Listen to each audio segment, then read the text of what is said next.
Hello, very good morning, children. Welcome to the class SST class 9th. As you know, our all the topics are going to be over, and now in this chapter, only one topic is left, that is acceptance of the election's outcome. Accept. How you can accept the election, that outcomes. In this, we are going to see the elections themselves are finally parameter and free and fair elections. Number one, if the elections are not free and fair, then what will happen? अगर election Fairlie नहीं होगा तो what will happen? The result will always be favor of powerful. तो तो result कहाँ रहता है? जो बहुत पावरफुल होते हैं, द पावरफुल रूलिंग पार्टीज जो होती है, and do not lose the election, वो कभी भी इलेक्शन हारती नहीं है. Losing party do not accept verdict and reject elections.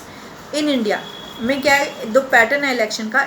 हमने क्या देखा, इसको ऑब्जर्व किया है कि matched with the parameter and free and fair election. तो number one, it has observe that ruling party have often lose the election in India, कि बहुत सारी ऐसी रूलिंग पार्टी हैं जो इलेक्शन को हार भी जाती हैं, both in the national state पे या स्टेट लेवल पे. Ruling party lost every 2 out of 3 election, 2 या 3 elections they can lost last 15 years. In USA में क्या हुआ था कि सिटिंग ऑफ इलेक्टेड रिप्रेजेंटेटिव थी, तो रेयरली मुश्किल से उन्होंने लूज़ किया था इलेक्शंस को. And in about sitting MP और एमएलए लूज़ द इलेक्शन, तो वो इलेक्शन लूज़ हो गए थे. ऐसा नहीं है कि इलेक्शन होता है और बहुत सारी पार्टियां इलेक्शन हेल्ड करती हैं तो वो लूज़ नहीं होती हैं, उनमें से बहुत सारी पार्टियां भी लूज़ हो जाती हैं. Candidate who are known and spend lot of money buying a votes, those who are known as criminal connection and lose of the election. ना बहुत सारे इलेक्शन पार्टियों में क्या होता है, वो अपना पैसा खर्च करते हैं, लोगों को पैसे दे दे के वोट लेते हैं, तो these are known as a criminal connections, कि इनका क्रिमिनल कनेक्शंस है, and often lose the election. और ये लोग पैसा देके वोट को जो लेते हैं, तो it is not a good and fair elections. Understand? And barring a very few distribute elections, election outcomes are usually accepted people verdict and defeated party, जो एक दूसरे पार्टी को हराती है. अब हम पढ़ रहे हैं challenge and free and fair election. किस तरीके से चैलेंज आते हैं जो हम अच्छे ढंग से इलेक्शन को फ्री एंड फेयर इलेक्शन करें. हमारी जो सिक्योरिटी है leads to the conclusion elections are almost free and fair election हमारे भारत में होते हैं. लेकिन जो गवर्नमेंट फॉर्म करती है इंडिया में by the party that has been chosen about the others by the people, तो कैसे दूसरे लोगों के द्वारा इसको चुना जाता है. This may not always be true. ये सत्य नहीं है कि कॉन्स्टिट्यूंसी दो कैंडिडेट है who win bye reserving unfair means and miss use of the money. कुछ लोग ऐसे भी होते हैं इलेक्शन में मिस यूज़ करते हैं मनी का एंड अपनी पावर का. And still majority election are fair and indicate the popular preference, उसको प्रेफरेंस भी देती है.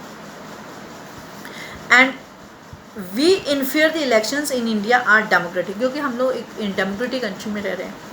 एंड वी कैनॉट डिनाई का मतलब होता है हम इसे नज़रअंदाज नहीं कर सकते. That election are held over past 50 years से 50 सालों से ये इलेक्शन होता आ रहा है. They have been a cases which, ऐसे भी केसेस हैं जो डू नॉट ए कन्फर्म और norms of the free and fair. कुछ ऐसे भी केसेस हैं जो बहुत अच्छे से इलेक्शंस को हेल्ड नहीं करते हैं, क्रिमिनल केसेस होते हैं उसमें.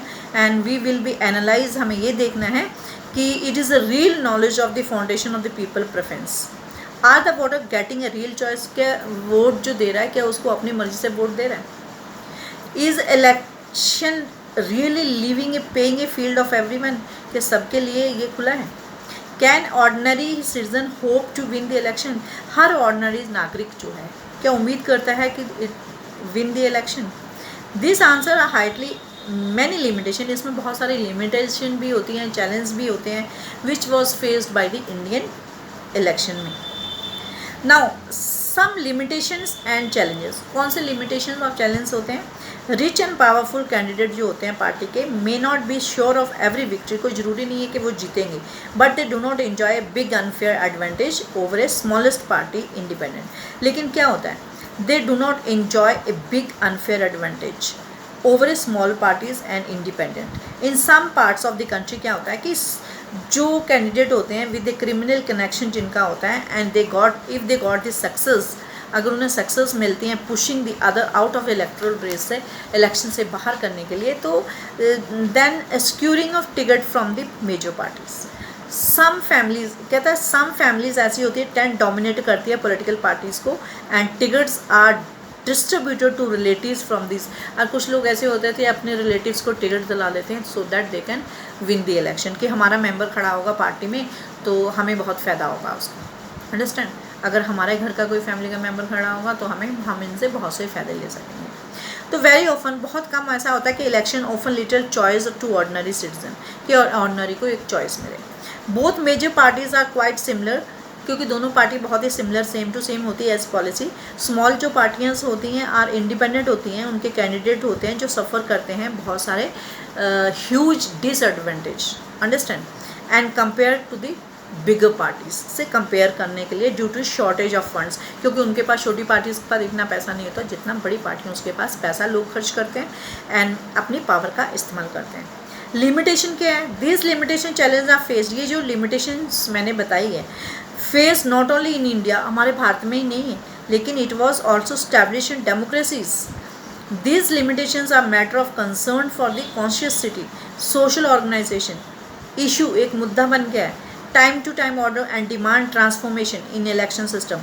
It would be interesting to suggest, एक बहुत ही इंटरेस्टिंग मुद्दा बन गया कि is electoral reforms. Students should always suggest why overcome of the, कि हमें इन limitation से बाहर निकलना चाहिए. Now something I would like to tell you कि what is code of what is constituency. Constituency क्या है? Now listen carefully. Voting in a geographical area, भौगोलिक एरिया में हु इलेक्ट रिप्रेजेंटेटिव, अगर वहाँ पे रिप्रेजेंटेटिव इलेक्ट होता है टू द लेजिस्लेटिव बॉडी से, that is known as constituency. Then turn out. What is turn out? Turn out means the percentage of eligible voters who cast their vote in an election, understand.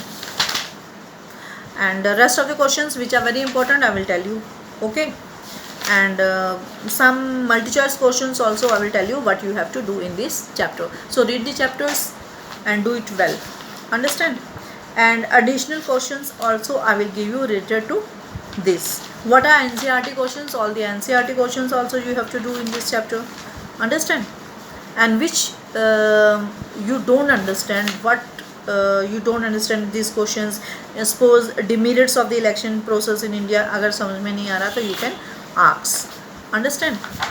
तो it is you are free to ask, understand. तो हम क्या पढ़ रहे थे? 4th chapter पढ़ रहे थे ना, electoral politics, understand. This we are reading. Now one question I am raising, in India which state has maximum in India which state has maximum number of seats in Lok Sabha? Tell me. Asha, you find out this, okay. How many Lok Sabha seats are there in Uttar Pradesh? This also you find out. I will ask you next time. After watching the video I will ask you, okay.